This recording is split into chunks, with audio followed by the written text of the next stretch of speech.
The New Jersey Department of Military and Veterans Affairs welcomes you to a discussion on the rollout and implementation of the electronic records management system within our network of Veterans Memorial Homes.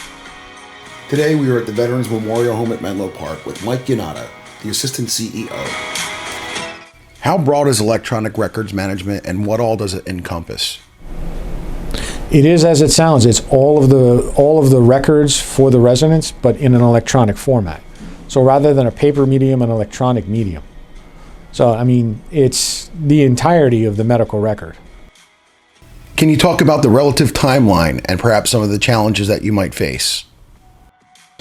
Well, you know, we're doing something that's very phased but very intelligent here. Leadership has come up with a really great approach in that we're going to start with some notes, and that'll be early October. By early November, we'll be doing our assessments. You know, by early December, all departments will be doing all their assessments. And that begins the real free flow of information. So by the end of the year, you're about fully implemented. The only thing left to do is MedPass early next year.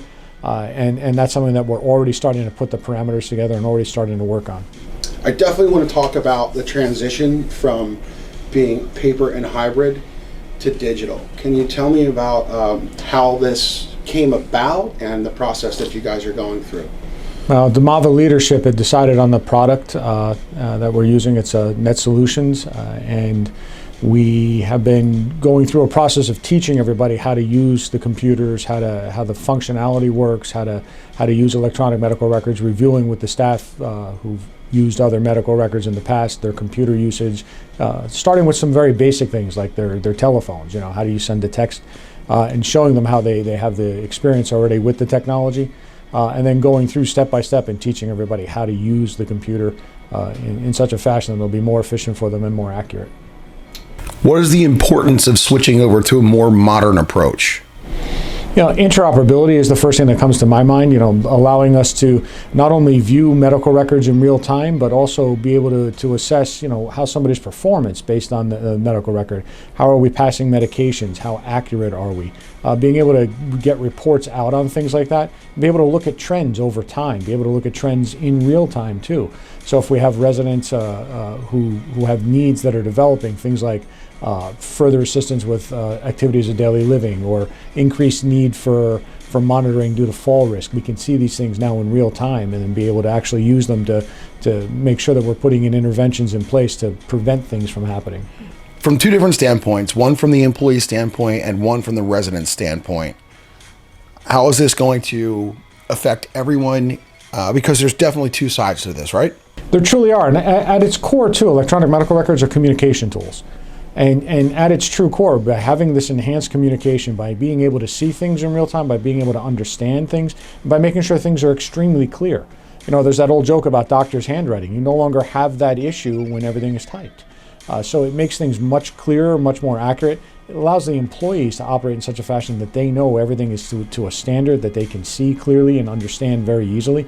And it doesn't change from person to person. Interpretation is much clearer. You know, the computer tells you things. You can hover over things and actually see information as you're going through it. It does a phenomenal job making sure the employees have a thorough understanding of what medications they're passing, what time they're due, what interventions are needed for what person at what time. Now, from a resident standpoint of view, it's also the ability to get them accurate information when they ask for it on demand. It's something that if I ask you one question and I ask somebody else the same question, you may get a slightly different answer. This doesn't allow for that. It shows you exactly what the answer is. You know, if they ask a question, what was my mother's BUN and creatinine? You can look it up right away and see it in real time. There's no finding the chart, going through it, looking for it. It's all right there at your fingertips. So it makes for a much better customer experience too.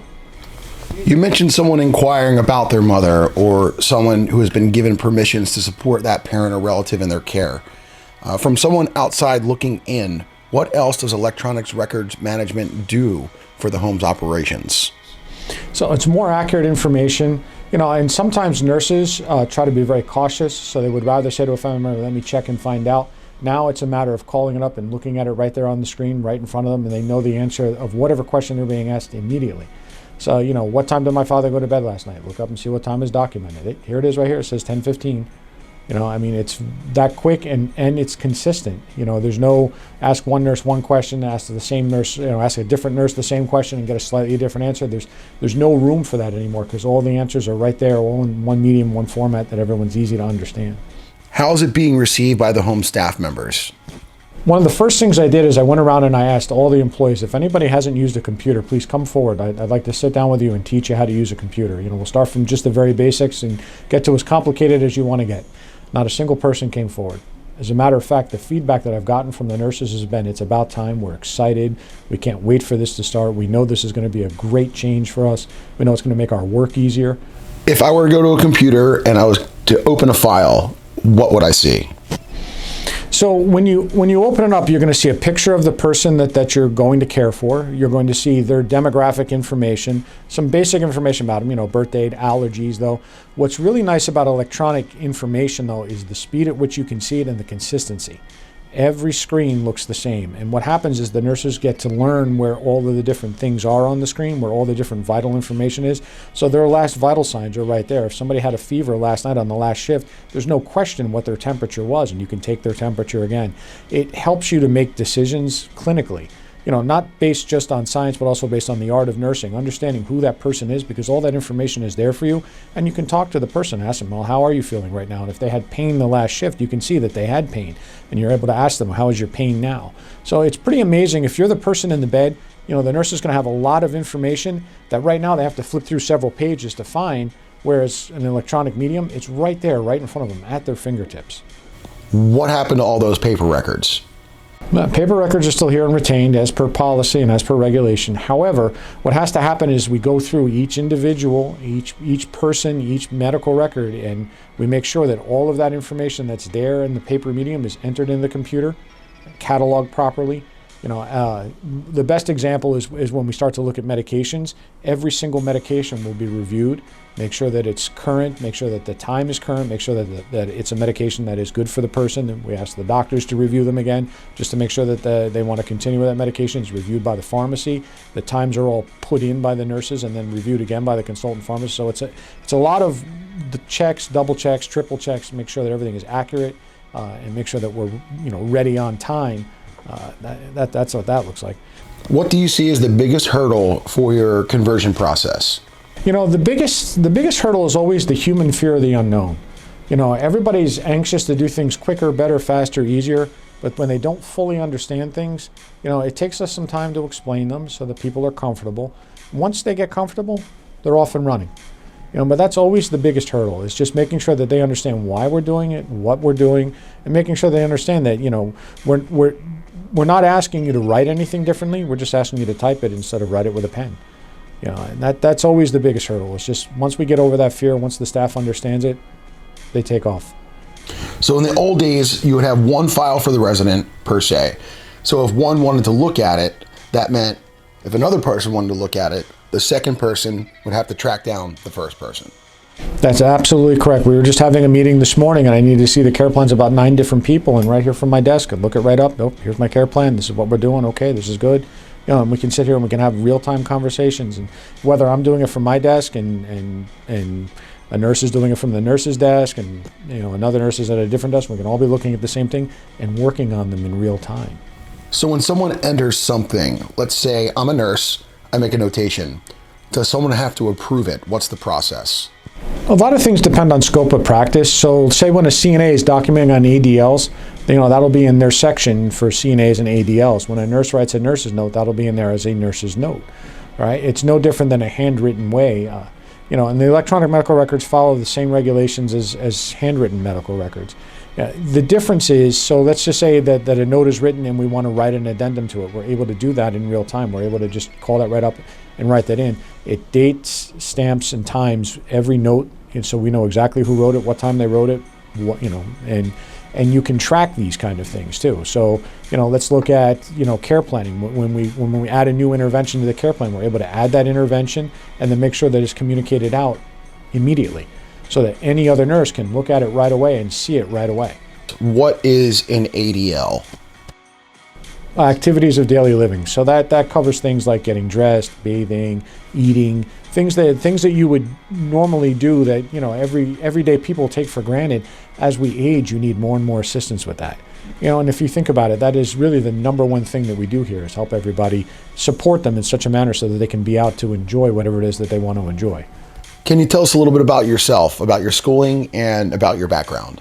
So I'm kind of an unusual case here. I grew up here in New Jersey. I'm from a small town called Berkeley Heights. I'm the son of a veteran in a long family of veterans. You know, people who served in Vietnam, World War II as well. And you know, the Veterans Home is someplace I've always wanted to work. However, I wasn't always a nurse. When I first got out of high school, I went to trade school. I'm a journeyman tool and die maker. So engineering background, which kind of explains the computer adaptation. I learned CNC coding back when we had to do it all manually before computers put it together. So I go back a little ways. I went to nursing school in the early 2000s because, you know, at the time as a machinist and master tool maker, you know, we were getting laid off, and you know, it was getting harder and harder to find a consistent work. So I went into healthcare thinking, you know, this will be much more consistent, a much better way to take care of my family. I fell in love with long-term care at about 2004. I used to work for JFK Hospital, and after a stint at JFK, I worked in some of their long-term care facilities, and that's where I got, you know, I enjoyed seeing interventions work over time. You know, when you work in a hospital, you meet somebody on Monday, by Wednesday they've gone home, you never see them again. When you work in long-term care, you get to meet and get to really know people and get to see changes over time, get to really help them, you get to know their families, they become part of your family. You know, getting here to Menlo Park, I have worked in a number of different long-term care companies, some of them world-class, million-dollar companies, billion-dollar companies. And the care and service that we have here at Menlo Park is as good or better. I put it up against it any day of the week. You know, the things that I've found here, the things I've discovered, the caring that the staff has, the way that they know the residents and understand them, it's unbelievable. You know, and this has always, for me, just been a goal, just based on, you know, my father and all my uncles and aunts and my grandparents who all served, and now my son is going into the Army. So it's for me, it's very poetic to be here and to serve in this way. So I took a night shift job as a machinist and went to LPN school all day long for a full year. After the end of that, I worked as an LPN for about 5 or 6 years. That's where I did my stint in the hospital. Then after being an LPN for 5 or 6 years, I became an administrator for assisted living, which was also an interesting time for me. And then that's when I went back to get my first degree as a registered nurse, an associate's degree. And then 5 years after being an associate's degree registered nurse, I went and got my bachelor's degree in nursing. That was Assistant Chief Executive Officer Mike Yonatta at the Veterans Memorial Home at Menlo Park. On behalf of the New Jersey Department of Military and Veterans Affairs, we thank you for tuning in.